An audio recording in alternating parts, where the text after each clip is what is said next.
บรรยากาศฝนจะตกนะคะนะ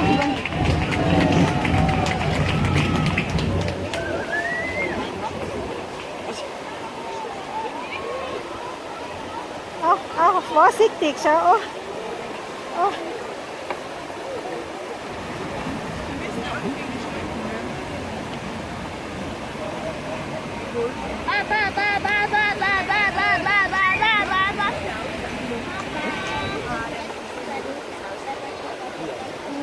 คนเต็มนะคะ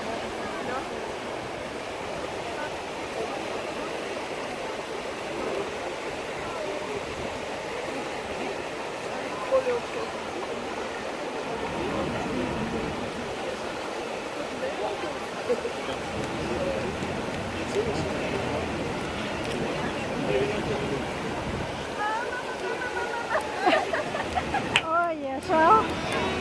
โอ้ขึ้นบ่ไหวเลยค่ะ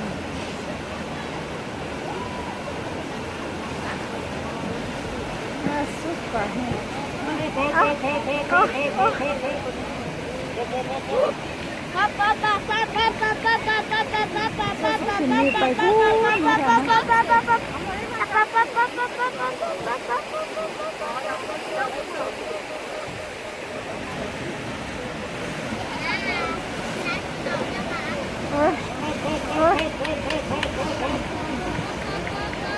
super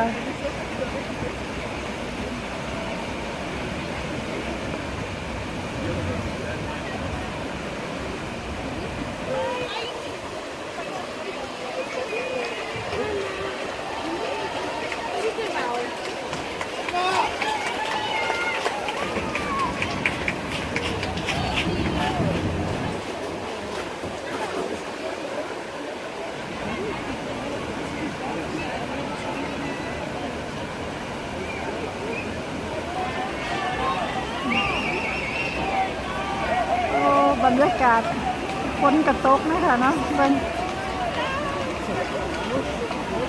ซุปเปอร์เฮียนั่นเลย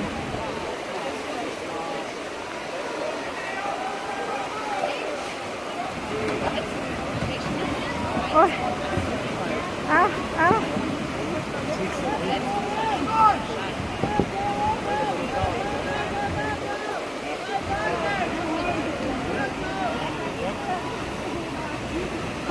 hop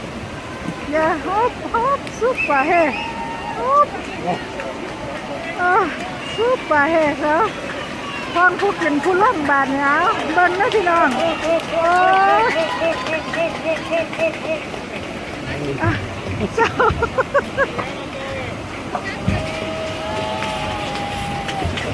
super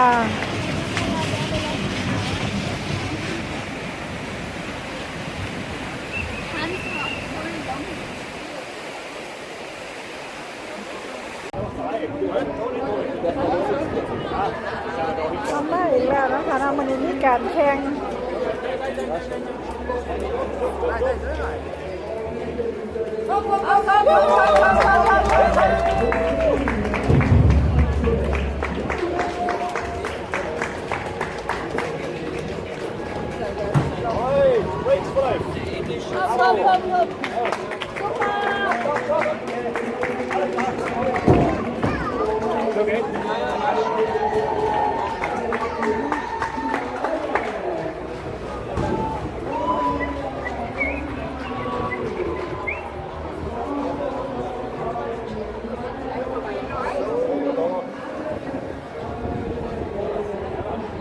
fertig ganz schön.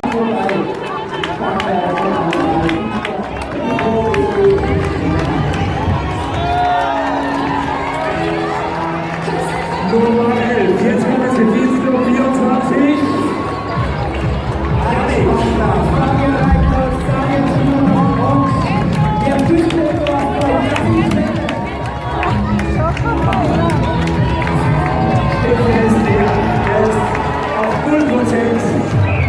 Weißt du, was jeder,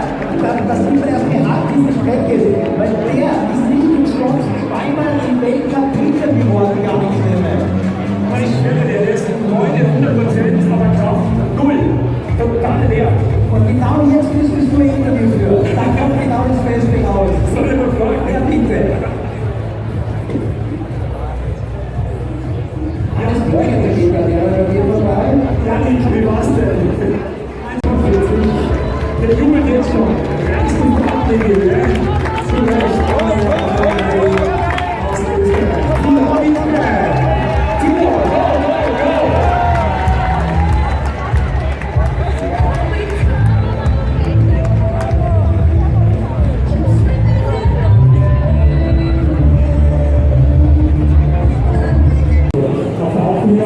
มือเด็กเรียนที่การแข่งเรือนะคะ Das heißt, wir schaffen es auf 15:30. Da gibt es übrigens den Tonchef, Musiker